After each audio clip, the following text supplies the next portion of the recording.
Life for a Caucasian family in the early 1900s couldn't have been very hard. A mere slave family of blacks couldn't have been the backbone of that family. Women had no power in the early 1900s, so a young promiscuous girl couldn't possibly be the obsession and the main focus of everyone in a Caucasian family during this time. But time and time again, the Compsons proved just the contrary to all the above in William Faulkner's seventh book, The Sound and the Fury. The tragic story of the failed Compson family is told in 4 sections in 1928, but jumps through time as the 3 Compson boys recall certain memories during their narration.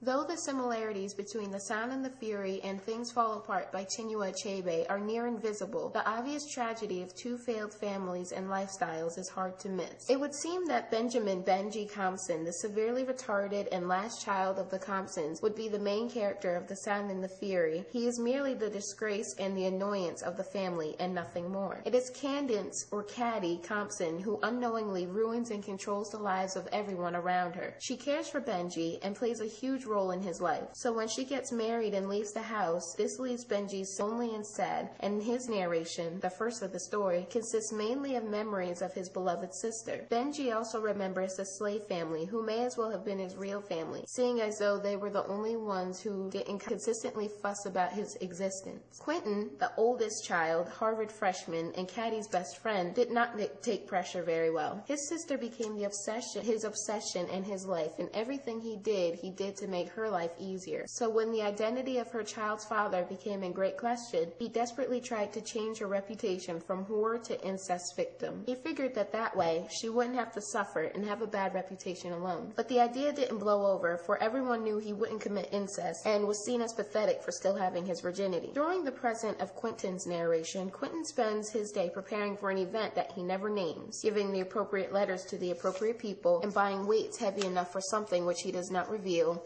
and looking over bridges to see if they were deep enough for his purposes. The last narration is that of the second youngest, Jason. Jason Compson is the second, in his mid-30s, had become a mean and surly man. After their father's death in roughly 1912, Jason becomes the man of the house. Unlike his brothers, he couldn't care less about his older sister, but her decisions in life greatly affect his own nonetheless. He was offered a good job at Herbert Head's bank, but was forced to reject the offer after his divorce from Caddy. And to add to Jason's misery of having to work at a farm supply store, he has to take care of and look after Caddy's unpleasant, rebellious, and unhappy, illegitimate daughter, Miss Quentin. Mrs. Compson disowned Caddy, but took in her daughter, and Jason only agreed to look after her only if Caddy kept her distance from the family and agreed to send child support. Needless to say, Jason stole the money for himself. The typical life of the Southern American family in the early 1900s is still well known and highly respected in the 21st century, and will continue to touch the hearts of many. William Faulkner Summers was born and raised in Oxford, Mississippi, with his parents Jill and Paul Summers and his 2 brothers. Faulkner served in both the Canadian and British Royal Air Force in World War I.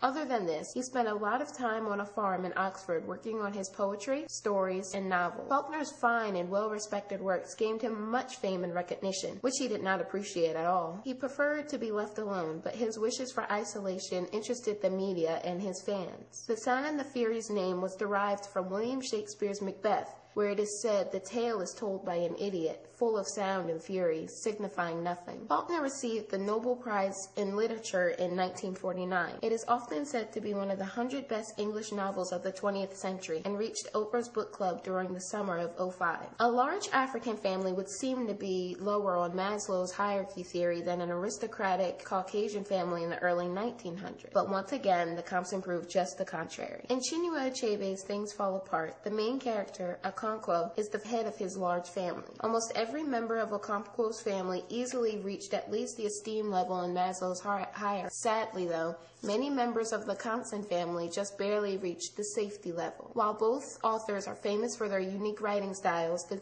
2 could not be more different. They both skip several years according to significance, so their ways of doing so differ tremendously. Also, Many characters' personalities and destinies resemble one another, such as Miss Quentin and Nuoye running away, the suicides of Okonkwo and Quentin, and the negative male influences of Okonkwo and Jason. The Sound and the Fury is for deeper meaning and critical thinkers, or for those who enjoy chaos or jigsaw puzzles. I did not enjoy the book because I do not fit that criteria, and prefer books that do not require constant analysis. I do, though, appreciate its beauty. I especially liked Benji's narration, even though it was the toughest to understand because of his retardation. Never again will I, or anyone else who reads this book, assume anything about the lives of a certain person or group of people because of their race or outward appearance. Thanks to Fault.